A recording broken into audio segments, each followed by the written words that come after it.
Hey, welcome to the brand new Let's Talk Ball podcast, formerly the Art of X show. But hey, we want to expand on everything that's going on in the football world. I'm Cody Alexander of MatchQuarters. I'm joined by my good friend Felix Johnson. Felix, how you doing today? I'm super excited to be here, Cody. Ready to, talk ball. It's in the name. We're ready to go. Football's happening all the time, even though we're not even in the season. So I'm ready to go. I know the NFL just dominates at every level, just because they do everything spread out to where it's essentially a year-round thing now. So we've got plenty to talk about today. We're going to get into news and headlines. So what do you got for me today? What's the first thing we're talking about? All right, first and foremost, we got a brand new retirement, Hall of Famer, right?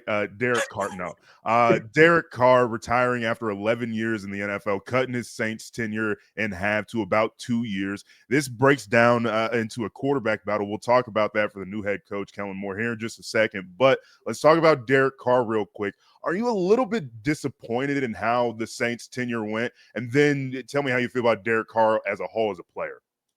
Yeah, the Derek Carr is kind of the problem with Derek Carr is basically like what I'm from Dallas, so Tony Romo.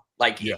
It's essentially like I think had he just stayed with the Raiders, like people would still kind of see him as kind of like this guy that was like, okay, well, he was good, but he wasn't great. The problem with Derek is that he came in the NFL with all that baggage from his brother, and then he just was a regular quarterback. When he had time in the pocket, he could be, he looked like a top 10 quarterback, but he was kind of that good, not great. And as we know in the NFL, if you are not an elite quarterback or There's you're no not middle winning class. playoff, you're terrible. You're trash. You're a dumpster fire. So I think, and two, what doesn't help at all is just like they started out so fast last year. And then this whole thing with now it's off. Like it might have been an offsite injury, so they're able to void his contract. This whole thing's a mess. It just went downhill. So it makes the pick a little bit of the quarterback in the second round. It makes it a little bit more sense. But yeah, I mean, he's an average quarterback that didn't really win many playoff games. Actually, I don't even know if he went to the playoffs. I think he only went like once or twice, but I mean, he was with the Raiders for so long. Yeah. That's what happens. And I think the hard part, particularly about his career, that wasn't his fault, is that the Raiders traded away Khalil Mack, got a bunch of picks back, and still lost the trade. Like they got Brian Edwards back, and that was like the only starter. And then they had the one draft class that like literally everybody is out of the NFL at this point. Everybody. And so like it was Derek Carr might have been average, but he wasn't helped at all. At least with the Raiders. New Orleans was New Orleans. The defense got old. Everything kind of fell apart because it's New Orleans. Yes. But Kellen Moore's got a new quarterback battle on his hands. Rookie Tyler Shough and second-year player Spencer Rattler. You spent a lot of time with Louisville recently and with that program. So what is the scouting report? What do you see coming out of this quarterback battle? Because neither one of these guys is proven enough to have this job, especially for a brand new head coach and Kellen Moore trying to establish a culture. This is a great question because I had this conversation with our friends over on the Saints pod, right? That Ryan and Adam about how, this is a adult in the room. This is a 25, 26-year-old quarterback. He's established. He's played in a pro style offense. That was one of the things I didn't necessarily talk to them specifically about this. It never really came up, but I've seen the Braum offense enough. And then just talking to some of the defensive coaches going through spring practice of like you condense sets, a lot of stacks, a lot of bunches, you get the movement, you have NFL concepts being run at the passing. So to me, this is going to be, he's probably the most NFL ready of the quarterbacks that are coming out just because of his talent ability, but also his age. This is somebody, I think he's already married. So to me, like you have an adult in the room, and then you have Spencer Rattler, who to me, Spencer Rattler is basically like Quinn Ewers. He was the number one quarterback coming out. Everybody thought he was amazing. Now, the only difference is Ewers actually had a really good college career. It took Rattler a little bit of time. Caleb Williams interrupted it. Yeah. Yeah. Well, and two, like I think, you run into that string of Oklahoma quarterbacks. It was like he was probably not going to be successful anyway. He was the worst of that group, including Caleb. Yeah. Yeah. So I think it's an interesting matchup. To me, Kellen Moore's offense is probably probably the most simple that you can be in the NFL, just in terms of you're not going to get a bunch of shifts and motions. You're not going to get a bunch of these like designer plays. You're going to get this kind of more of a West Coast feel. I'm interested too, like the Kamara is a hybrid running back, but he doesn't pass to the running back. That was one of the things, like Saquon Barkley became like a traditional running back, and him and McCaffrey are essentially the best hybrid backs in the NFL, but you have Kamara. So I think it's going to be interesting. I think Shough ends up being the guy just because he was probably handpicked by Kellen Moore. Yeah, I think the hard part, you're saying like Kellen Moore, not a ton of shifts and motions within his offense. You kind of lose a little bit some of that easy stuff that Clint Kubiak got with this offense early on. Like the first 2 weeks of the season, everybody thought that this was the greatest offense since the greatest show on turf, but water met its level very quickly. But it is kind of interesting to see how certain offensive coaches and this genius archetype, if you will, how they try to attack a new offense when it's the Saints. They have little pieces of talent, like they have Shaheed and Chris Olave and Kamara and the hybrid back, all the different stuff you just talked about. But at the same time, don't have a quarterback that's established enough to bring this all together like the Saints had for nearly 20 years with Drew Brees. Yeah, I think too, like if there was a dominant receiver, like I like Chris Olave. I think a lot of people would argue with you that, hey, he can be a number one receiver, but is he that top tier guy that can, hey, I can handle the fact that we have a rookie quarterback. You could throw it to me all the time. I mean, if you look at the tight end room, I mean, Foster Moreau, Juwan Johnson, Taysom Hill, those guys are, Juwan Johnson is essentially an F. Right, Taysom Hill is essentially he's in the quarterback competition, dude.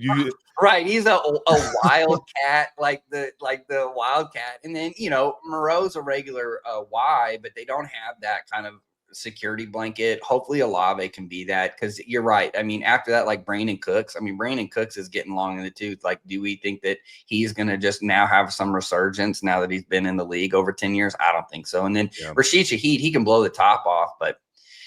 So I still think it's going to be difficult. I think Shough wins it, but a lot going on. The drama is more than what's actually going on the field. I mean, as crazy as this was, I mean, imagine if they would have drafted Shedeur at 9, like a lot of people thought they would have. And as crazy as it is in New Orleans, let's talk about Cleveland for a second. Yes. Because Deshaun Watson, his situation is well documented. They draft Dylan Gabriel and Shedeur Sanders, and they have, I don't even remember, Joe Flacco. There you go. And Pickett. So there's 5 quarterbacks on this roster that could plausibly make it. 2 of them probably will, being that they're rookies and on a rookie deal, and you at least want to see it out. And Deshaun's got the money. Well, then Joe Flacco's worthy of having on the roster. Well, then Kenny Pickett, him and his tiny hands should make a roster, I guess. But where are the Browns going? What are the Browns doing, I guess? Yeah, this one was, to me, too, the craziest one is that Dylan Gabriel went before Shedeur Sanders. So, like, if you would have switched those, we probably don't have this conversation. It's just kind of an interesting thing. Like, oh, okay, Dylan Gabriel, they probably signed him for the practice squad to have a practice squad quarterback because they're going to carry 3. But now you're really talking now about roster construction. This is a really interesting. Now, the contracts, I think, for Flacco and Pickett are pretty simple. I think they can get out of them if they need to, if they need to move on, or they can, maybe trade Pickett for but again, it goes back. I think they did a good job in the draft outside of the 2 quarterbacks of, cleaning up the defense. We just found out JOK isn't going to be playing this year and may not ever play. So that second round where they got the Schlesinger kid from UCLA makes a lot more sense. I like the Mason Graham pick, but going back to the quarterbacks, how is this going to work? Because I want people to understand. So if you're listening to this, this is not like a high school practice or a college practice. It's 2 hours, 2.5 hours long. These NFL practices are very curated. Your starting quarterback gets most of the reps. Your second string quarterback is probably getting 2, 3 of these team reps, right? So if you have 10 reps, they're maybe getting 2 or 3. That doesn't leave you any reps for these third and the fourth string quarterback. I mean, there's stories about some of these guys being used as defensive players. Now, not saying that Gabriel or Shough are going to be used, like they're going to put Shough at free safety on the scout team. Yeah, his brother plays. So Yeah, figure it out. yeah. I mean, maybe. I mean, his dad was. There you go. I think he can backpedal probably. But the point being is, developmental wise, I think we have to be serious about this. And then you listen to. I heard a guy today in the Cleveland media was like, "Oh, well, Shough passes the best out of between Dillon Gabriel." Then you had the questions to Stefanski about, "Oh, well, Shough didn't get first reps in rookie minicamp. What does that mean?" It's like, come on, guys. There's a hierarchy with this. Two, we're talking about essentially no padded practices. Everything is pat and go. Everything is on air. I would hope Shough looks good. Dillon Gabriel is already getting it. I don't know if you saw the video of some journalist whispered to some guy and was like, "Oh, he's smaller than I am." I mean, it's like, so it's just a mess. I have no idea what they're doing. What I think nobody's talking about is how crazy. Like 3 years ago, this was the best roster in the NFL, bar none. Just give Baker $40 million and shut up and deal with it. Because look where he is now and look where you're at now. Because we've talked about all of the Cleveland issues. Guess who you haven't mentioned yet? The guy they gave $230 million guaranteed to. And so, like, if you just give Baker $40 million and shut up, keep it pushing, your franchise is probably in a better spot. Maybe you've moved on from Baker at this point, but you're in a better spot than when you are currently. Yeah, because right now you have it's really a 4 quarterback race. It's probably going to end up being Flacco starting. Pickett might be able to push if they want to go with the young guy. I think Gabriel and Shough stay on the roster. But again, these rosters are not big.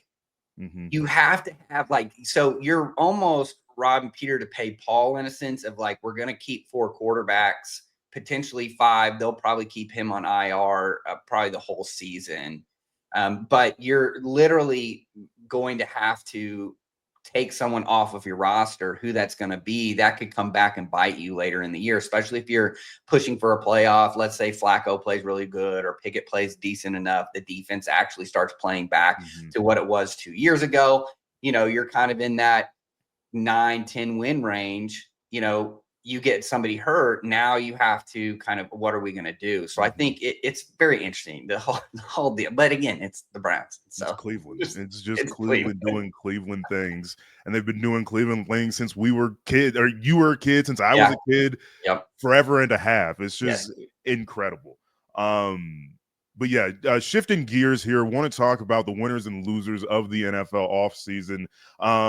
Now talking winners primarily. Let's start with this team. I've kind of had a little bit of a love affair with the Chicago Bears because I like Caleb Williams. I thought last year I thought everything was going to work out, but now they hire Ben Johnson. They trade Joe Tooney. They trade for Joe Tooney, excuse me. They fill their offensive line. They go and get Dennis Allen from the Saints after he's fired. How are you feeling about the Chicago Bears heading into 2025? Yeah, I actually think that they're a year late, but I think that they did what they're supposed to do. The NFL trend right now is to essentially, let's go ahead and let's pay the middle part of the offensive line. I think forever it has always been pay tackles, which you need to have a foundational tackle. You have to have a left tackle that can defend the edge as much. But nowadays, a lot of these defensive ends are moving around, or we've gotten to the point kind of where we are with receiver, where the market is saturated with guys that can get you 10 sacks. And so your right tackle pretty much has to be able to pass block about as well as your left tackle.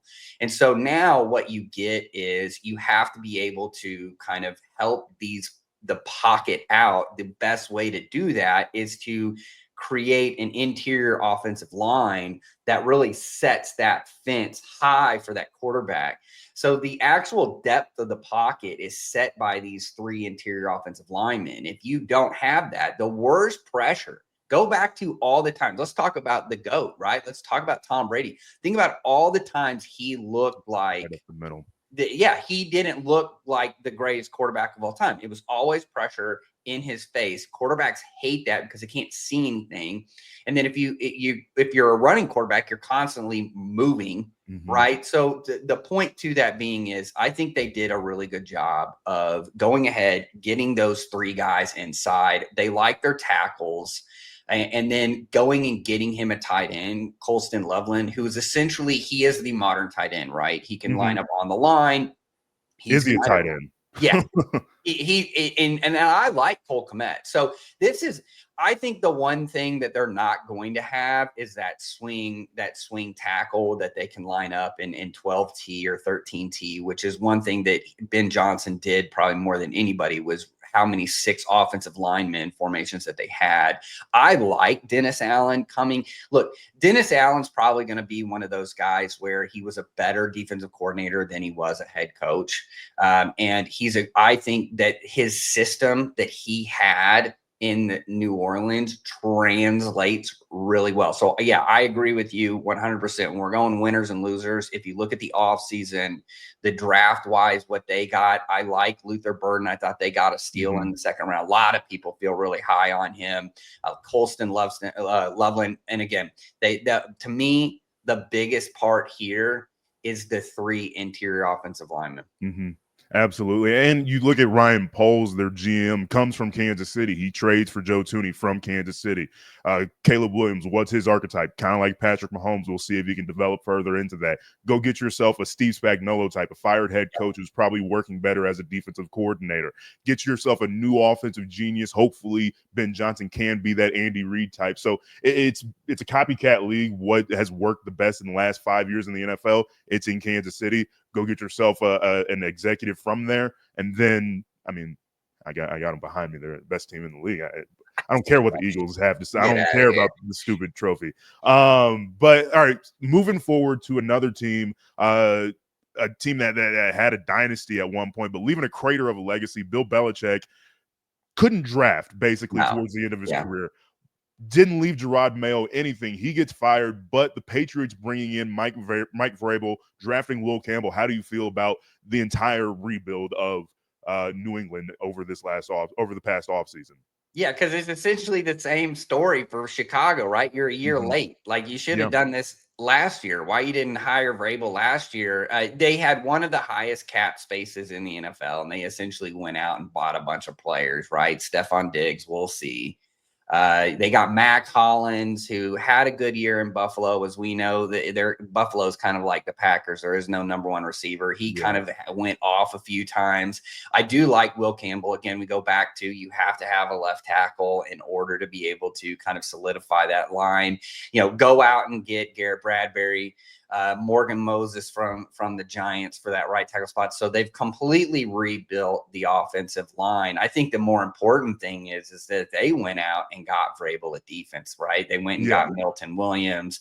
Tonga, it was a really good nose. If you go and you look at the Cardinals defense, it wasn't great, but he needs that pure nose because they have Christian Barmore. Hopefully he can be healthy. And, he had that blood clot issue last year, but he's that kind of swing guy that can play nose to tackle. Vrabel played a bunch of 4 down in the Titans. In fact, Shane Bowen, who is now with the Giants, was his defensive coordinator. They played a lot of 4 down because they had those 2 guys inside. He just never had any edges. So being able to get a Milton Williams that can kind of go around inside, you have a true nose in Tonga. Now you have Christian Barmore, who can now kind of like Williams, can play that 3-2 area. Carlton Davis matched with Christian Gonzalez. There's your press corners outside. And then the one concern I have here just is, who's going to play besides Spillane, which, by the way, one of the more underrated players in the NFL. He is a great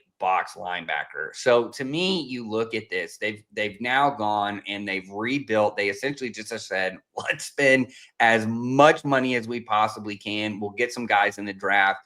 My only concern, though, is going to be, that safety room. Jabril Peppers is really good. Kyle Duggar, how are they going to work?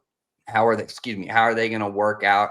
There's really not a guy behind them that's going to play, so Duggar's going to have to play. I'm interested to see how that all pans out. Yeah, I'm a former offensive lineman, so I'm all over social media. And the only thing that has been coming up about Will Campbell is how short his arms are. And like, it's probably something that won't matter. Like, he was fantastic at LSU. He was a top 5 pick for a reason. Like, he's probably going to be fine, but it is kind of jarring to see. Kind of like when you see Kenny Pickett's hands, it's like, oh wow. Yeah. Like, you see Joe Flacco, how gigantic his hands are next to him, but then it's like, oh wow. But then you see how big like a Tyron Smith is. And then it's like, oh yeah, Will Campbell, his arms are a little short, but he's probably going to be fine. Yeah, to me, the draft is one of those where you have to really be careful with the whole metrics. Yes, there is a point of entry for every position. You would much rather have a 6'2" corner than a 5'9" corner. Same thing with receiver. You'd like to, but tackle is kind of one of those where you got to be careful with the short arms. To me, though, you go and you look at his production, the tape doesn't lie. It's not like he wasn't seeing guys that were going to be future NFL guys in the SEC on a week-to-week basis. So to me, I think it's kind of a non-issue. Yeah. Right. So. Yeah. And again, I'm a former offensive lineman. He feels like a guy that you just want to be around. That's what you want from your offensive lineman, a guy that Drake May is going to need around. So shifting gears here to a team from the AFC West that neither one of us really care about. I'm joking. The LA Chargers, they had a great year one under Harbaugh, Yes. but further cementing that culture through the draft and free agency. How do you like the Chargers heading into year 2 under Harbaugh? Yeah, I think to me, what they're trying to tell you is that we're going a little bit old school with this. I mean, you get Amari and Hampton, who is huge. You go and sign Najee Harris, who is another human being that is just massive, right? You get Mekhi Becton to solidify. Finally, I think they are going to have arguably one of the better offensive lines. I mean, they're really young. They have a first rounder in Slater, a first rounder in Johnson, a first rounder in Alt. You bring in Bozeman and now Becton, and this is a group that's gonna just maul you. I mean, this is a Jim Harbaugh. Big dudes, yeah. Line. Yeah. So, but to me, it's gonna come down to receiver. And we saw this last year. Quentin Johnston got better. He still has drop issues. They brought back Mike Williams, who we know just looked like a tight end playing receiver last year. Trey Harris was drafted in the second round. So can that, if you know me, because like I'm a Broncos fan, you're a Chiefs fan. I don't want to see the Chargers be any better than they are. Yeah. This is an offense that has the ability to kind of hold the ball, shorten the game, and punch you right square in the mouth. Mm-hmm. Yeah, and I think that's what is frightening me more. The more you talk about it, it's like how big their offensive line is because, and I'm thinking about it from the Chiefs' perspective. Chiefs have struggled with run defense, and Chris Jones kind of gives up in the middle of games sometimes. But a big part of what the Chargers did this last year was Jesse Minter. Is he a favorite to get a head coaching job in the 2026 cycle heading into that season? Yeah, so this is outside of the receiver room. My concern here is that they're trying to get the offense right. Anytime you have a quarterback, and that's where we are right now in the NFL. If you have a good quarterback, you have a top 10 quarterback, right? I think we all agree Herbert is probably right there at that kind of that 8, 9, 10 spot. If you put him at 11, I don't think a lot of people would argue, but I think he's right there. So what they're trying to do is say, hey, look, we've got a top 10 quarterback. We've got to build around him. We're going to try and kind of put some stop gaps at receiver. We're going to try and figure this out. Defensively, if you look at it, they lose a nose. They put in Deshaun Hand, right? Tier Tart had a really good year as a true nose. They got rid of Bosa, but they kept Khalil Mack, who, by the way, Khalil Mack is a destroyer of men. He was on a warpath last year. They bring in Dante Jackson at corner, who's a good zone corner. My concern is it sustainable with what they had last year? You know, Tarheeb still had a pretty decent year. Cam Hart had a pretty decent year. Both of those guys were 5th round draft picks for them last year. They bring in Dante Jackson from Pittsburgh, who's really a zone corner. Derwin James is an all-pro. I like Alohi Gilman. He's another one of those underrated safeties. And then Elijah Molden, to me, I think was an absolute steal from the Titans. So they have this 3 safety structure. They can figure out the corner spot. So I am a Mentor guy. Mentor's one of the good dudes in this sport too. I ran into him at the combine. He talked to me for like 15 minutes. He didn't need to at all. And talking ball, he's a total nerd, which I love about it. I mean, he's a coach's son. So, I mean, defense, he loves talking defense. And so to me, I like him. And I do agree with you. If they can produce like they did last year, people are watching that Chargers system. I call it the Ravens 2.0 system. It comes from Mike McDonald. He basically kind of he took kind of what was going on with the Raven system, upgraded it, put things in categories, kind of made it a little bit more teaching specific. Because nowadays in the NFL, you just don't have any time with these players. So how can we teach this better? How can we we can get more looks in, but we can still run our scheme. And there's a stark difference from like what you saw with Wink Martindale, what he was with the Giants. And then the year before, what was it, 2021, when he was with the Ravens. And then even when he goes to Michigan, he looks just like Mentor. He looks just like McDonald. So this, to me, the system works. It's kind of like the Fangio system and the Fangio Jason guys. The system works. Mentor is the next one in line. And I think if you go and talk to Mike McDonald in Seattle, he would tell you the same thing about Mentor, is that everybody respects Mentor. And I think he will be a head coach here pretty soon. Yeah, that's really interesting. I mean, we've seen a couple of guys come from Michigan, take a year or two in the NFL, then get a head coaching job. Mike McDonald, you just go to Baltimore, become their defensive coordinator. You're probably going to get a head coaching job. Or with Dean Pease. I think Dean Pease really helped him out last year. I know we're kind of going off topic, but Dean Pease really helped him out last year. You look at where they progressed at the back half of that season. I think he's another young coach. Look, the thing about the Ravens that they do better than anybody, and this is also an extension to the Chargers, to Seattle, is that they build a lot of stuff in-house. They have a vertical alignment, meaning that you come in as like a 23-year-old analyst. You move up to kind of a middle management where now I'm in charge of the babies, right? And then I have a guy over that's a senior analyst, and then I get my position coach. And so as guys leave, because people steal from the system all the time, is I just move up. And so like when people were like, well, Zach Corey, he was linebacker coach, you just lost all these guys, you just got outbid, you just kind of settled. They really didn't settle. And I think we saw that on the back half. So again, I think Mentor's kind of in that same boat. I think he's going to blow up. All right. Our last winner, I'll let you explain why it makes sense. I'll just say the team name, and then everybody will be like, oh, yeah, this shouldn't work out, but I'll let the expert explain. The Dallas Cowboys. Cody, go. I drank the Kool-Aid, right? But here's the thing. I know I live in DFW. I hear about it all the time. So I'm pretty connected to the team here because I hear about it on sports radio all the time. I just think with the defensive overhaul that they did, I really like what they did on defense. I actually think Sanborn is going to have a massive year. I don't think it's going to be Zach Bond-esque, right? Because he essentially played the same position that Zach Bond did in New Orleans, in Chicago, which that Ted linebacker line up on the tight end, take the back out of the backfield. I think he's going to solidify that. I actually think he will be the starter over Kenneth Murray. Dante Fowler cleans it up. They have some guys behind him. I like the kid from BC that they got in the second round. They now have Mozzie Smith, who is going to actually be able to play the position he was born to play, which is nose tackle. So I think it all hinges on the defense. The key piece of this, I think, is Shaban Ravel. He's going to be able to be a starter outside, which is going to then allow them to kick Deron Bland in. That might be a cornerback trio that is really, really good. And they're both, this is the thing, under Quinn, they played a lot of man. Zimmer, they played a lot of different zones. Eberflus is going to play off cover 3, match cover 3, which basically turns into cover 1. Well, what does he have now?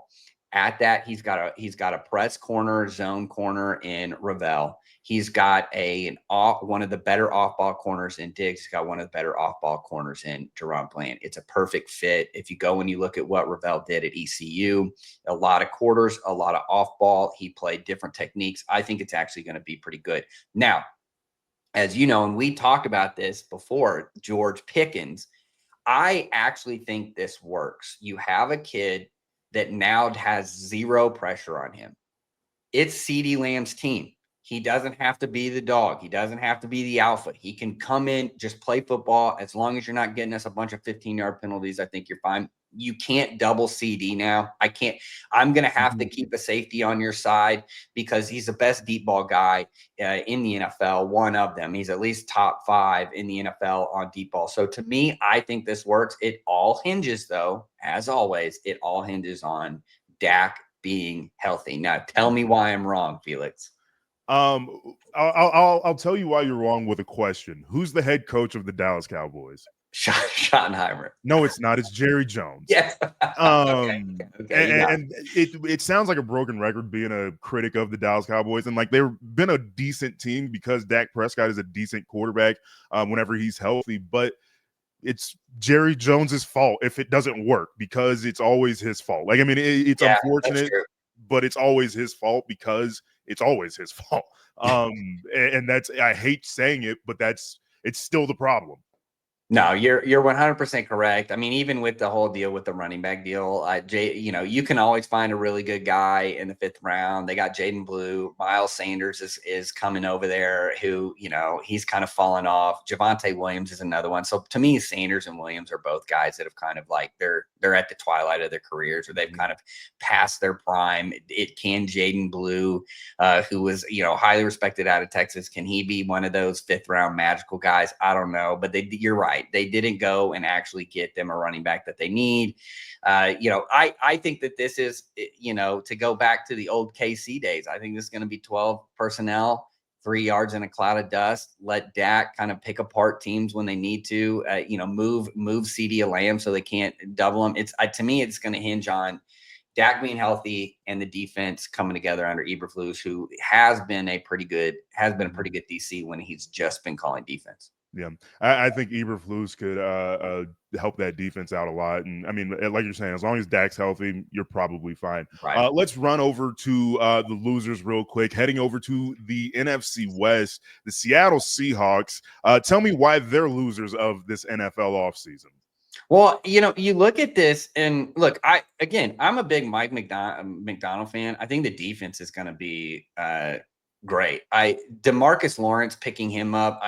He's not going to get you 10 sacks. That was one of the problems they had last year is they needed some edge rush. He's not going to get you 10 sacks, but what he has what he wants on defense. Okay, so you're like, wait, Cody, you're telling me all these great things, but what about offense scores points in this in the NFL, right? Yeah. You have to score points.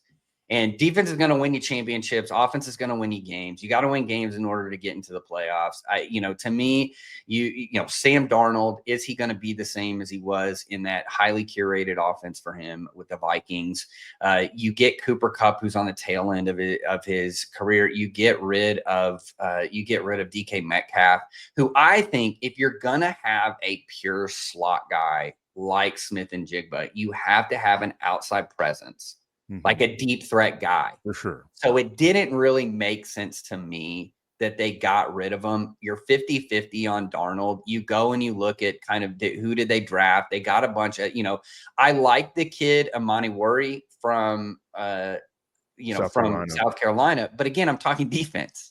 Right. Yeah. So now you're relying on, a Cooper Kupp who the Rams, and look, the Rams are notorious for you get to the point and they move off of you. Are you Marquez you tell me, you're a KC guy. Marquez Valdez-Scantling, is he your number 2 receiver? I know if you're playing in the AFC Championship game and you need a 1 first down, you're fine. That's all you need from him. He'll be fine, but that's it.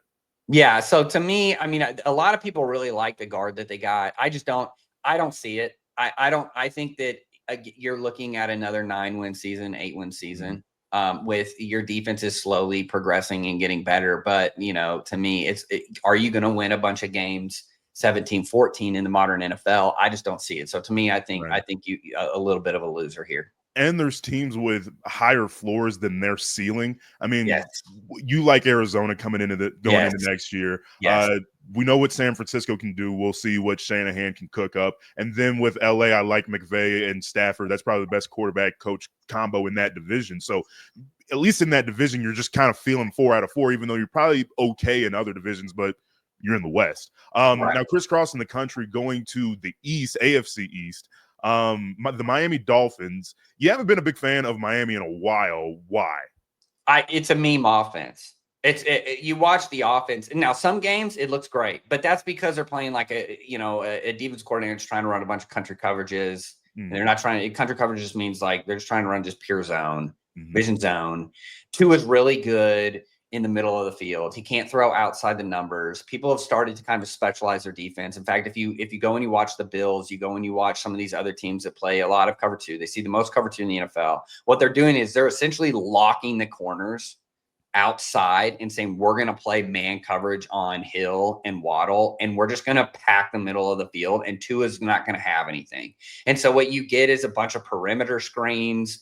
You get a bunch of running back screens. You get the fly sweeps. You get the toss crack. And so what ends up happening is when you watch it, it's frustrating because it's just like, just run a normal fun play. things. Yeah.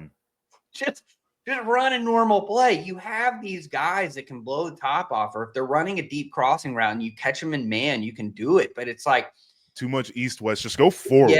Yes. And I think and they know that. That's that, but I think what you get is this offense works if everybody's healthy. If one of the links goes wrong, the whole thing is shot. And now you're in trouble. And so to me, I look at what they did this offseason. They lost, they get Kenneth Grant, who's going to replace Calais Campbell, who, by the way, is my age. He's like 39 and is a grown man. If you've ever seen him and play, he's my doppelganger. Oh my gosh, he is massive. 6'8", just massive. Well, he's out. I don't think that the middle of their defense is that great. I like Seiler, but if you really go and you look at it, like the Jalen Phillips, he'll be a second year removed from his major injury. Bradley Chubb is really kind of never. I don't think Chubb has really lived up to the trade that they wanted. These are guys that they're expecting to have 10 to 15 sacks both, and they haven't really been healthy. Corner, we may see Jalen Ramsey gone. And if that's the sense, and then two, you tell me, do you want Melifonwu as your starting safety or Ashton Davis, who essentially played big nickel for the Jets last year? So you lose Javon Holland and you replace them with Melifonwu, who, when healthy, is okay. He plays really well, but he's never played a full season. So I think they kind of took a step back defensively. And then we're still looking at the same offense as we did the year prior. Right. All right. These last two losers, I mean, either one of them might have everything fall apart and they still could make the playoffs, especially with this first one because Mike Tomlin's never been under 500. Why are the Pittsburgh Steelers losers of this offseason? Okay, first off, if they get Rodgers, if Rodgers even signs with them, if Rodgers doesn't sign with them, they're dead in the water. They don't have a quarterback. Mason Rudolph is not going to win you 9 games in the NFL. But even if you do sign Rodgers. What's the offense going to look? Okay, you got DK Metcalf. What's the offense going to look like? You don't have Najee Harris. Okay, I know. Look, I think a lot of people in Pittsburgh like their running back. Like you get Caleb Johnson from Iowa. I think a lot of people like Jalen Warren. So I think they feel comfortable with that. But you've got Robert Woods and DK Metcalf and Calvin Austin. Those are your 3 starting receivers. I think defensively, the Derek Harmon, a lot of people are saying he's basically the next coming of Cameron Hayward. We'll see. You got Darius Slay, who, again, you're basically just trading. That's been the trend with Pittsburgh is like, and they're going to have one corner over 30, and they just kind of recycle him as he goes on.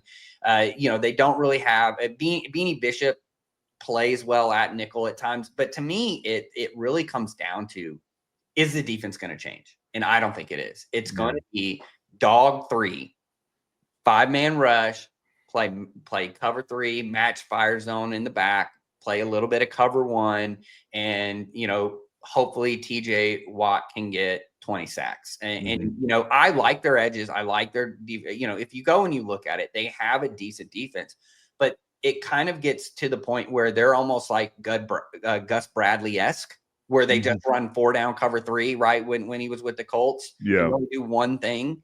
Lovie Smith a couple of years ago just ran Tampa 2 on every down, right? So it's like you get to the point where it's like everybody knows it's going to be dog 3.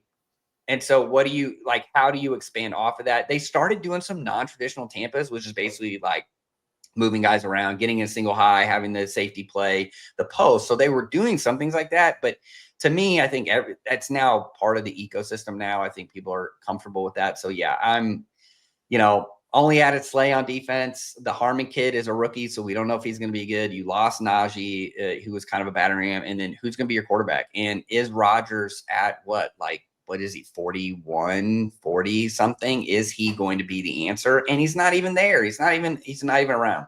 Exactly. I mean, he's going to be the secretary of something before he's a quarterback to me. I don't, it's Aaron Rodgers, but I mean, I guarantee you the season ends for the Steelers in the first round of the playoffs, losing to whomever, the Bills or the Chiefs, 20-13, because it's the Steelers. Yeah. Now going back to the NFC West, the San Francisco 49ers, now last season, what felt like a complete loss, especially in this window, but why are they losers of the offseason heading into 2025?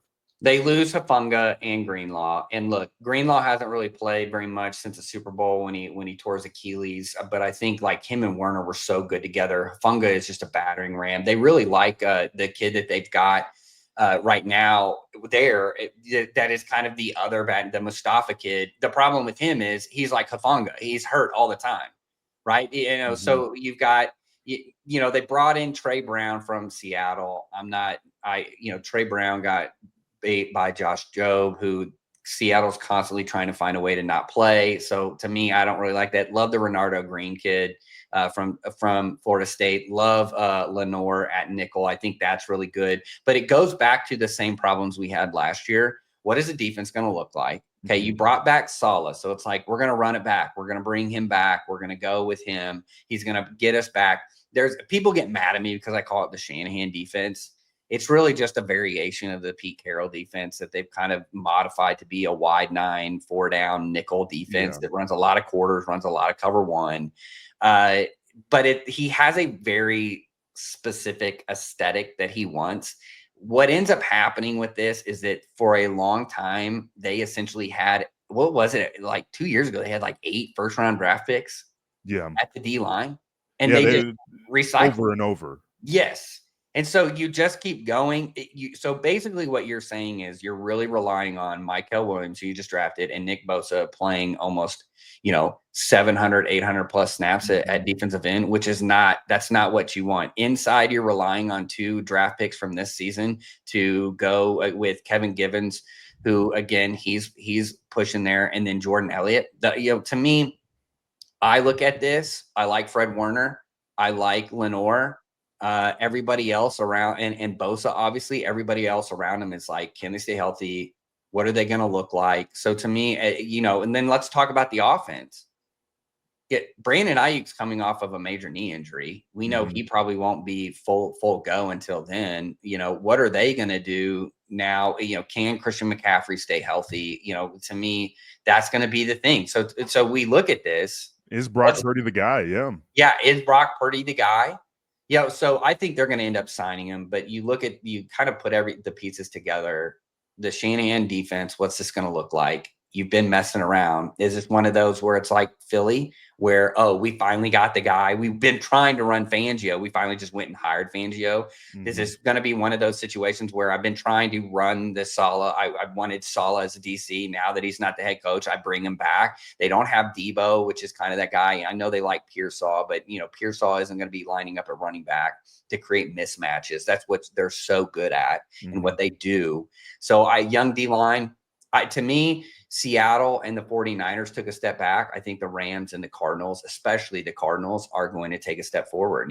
We always have that surprise. Like, I think it might be year 2 of, kind of that stagnation there in San Francisco. Yeah, you mentioned them right there. We got a couple of surprises, good and bad. You like the Arizona Cardinals as a good surprise heading into 2025. Jonathan Gannon with his weird few. I didn't want to pay attention to the Cardinals, but I didn't. So, and you did apparently. So, what do you like about the Cardinals heading into next year? Being a defensive nerd, the Cardinals are the most fun NFL team to watch. Everybody's like, everybody wants the stats, right? Where it's like, oh, well, they're a top 10 defense. No, they're not a top 10 defense by any means. They're about middle of the road to lower, but they play a 3-high defense, and they got basically a Wolverine as a middle safety and Buda Baker, who's an all-pro safety. The guy's phenomenal. They kind of went the Patriots route and just essentially just bought a bunch of players. That's not typically going to be really good, but the players they got, Josh Sweat, who we know is going to be a 10-plus sack guy, Akeem Gaithers, who I think is going to play okay in the middle. They just need a guy to play the A-gap, which he does really well from Cincinnati. Dalvin Tomlinson is kind of an underrated nose. Calais Campbell is the guy. Hey, look, play Calais Campbell until the wheels fall off with him. But what I really like is they got Walter Nolan in the first round. Yes. So Campbell's not going to have to be playing 800 snaps. If this is a guy that plays 400 to 500 snaps, and you've got Walter Nolan who plays really well that can play the other 500 snaps for you, I think you're really, really good. They got Will Johnson, which was a steal in the second round. So they got the kind of that lockdown corner that they need. Max Melton's been really good. And then offensively, the question has never been about the offense. I think everybody likes the offense. I think you're going to have in year 2, I think you're going to have a better offense with Marvin Harrison. I think you're going to have that. I think you're going to have a solid run game. James Conner, I was just watching I was watching the Chargers before we got on here. I was watching the Chargers Cardinals game. And it's like, oh my gosh, James Conner is like a battering ram, and he can catch the ball. So it's going to be, again, can Kyler Murray not go crazy, right? Will we watch film this year? Yes, watch some film, right? Get it. But I love their offense, and I think defensively what they do is very unique. So to me, good. I think that they're going to be a good surprise. Absolutely. Taking a look at Indianapolis as another good surprise. I could have classified them as a winner if Anthony Richardson was consistent and they didn't sign Daniel Jones to potentially replace him. But tell me more why Indianapolis will be a good surprise heading into 2025.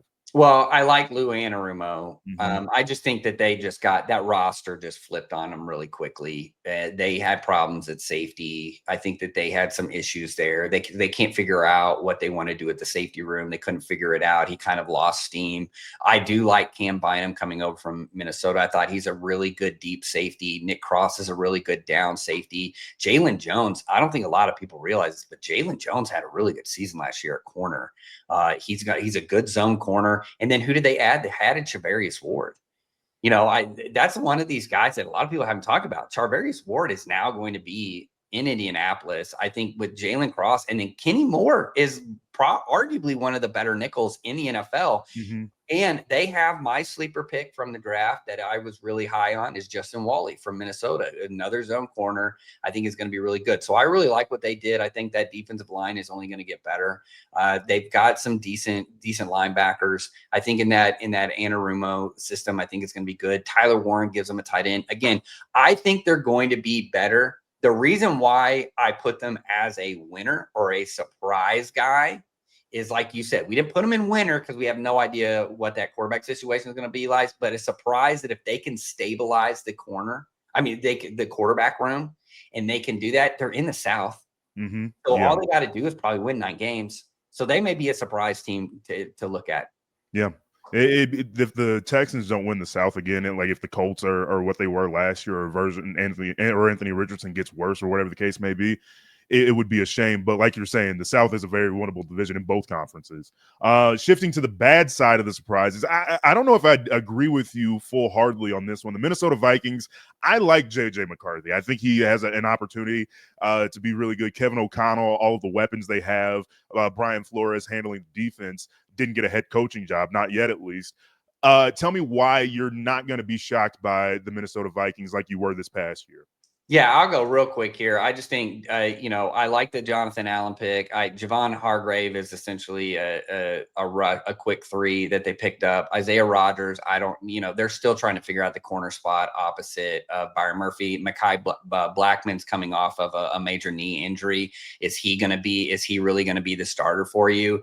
So defensively, I think they're fine, but it's proven that the defense kind of wears off after about week 9, 10. It kind of starts going, just not producing as much, kind of that blitz centric style where you're blitzing over 50% of the time. I think people kind of figure it out. And two, go look at offensively. They have two of the better receivers in the NFL, like probably one of the best receiving duos. But I think it boils down to JJ McCarthy. You essentially have a rookie quarterback. Mm-hmm. Rookie quarterbacks don't do very well in the NFL. You are in a very tough division with the Lions, the Bears, and the Packers. I think that they could possibly take a step back. I don't think this is not a 4-win team by any means. That's not what I mean by this, but surprise, as in I think a lot of people are going to expect them in the playoffs. I just don't see it. Yeah, 14 wins. They won 14 games last year. It's going to be hard to eclipse that.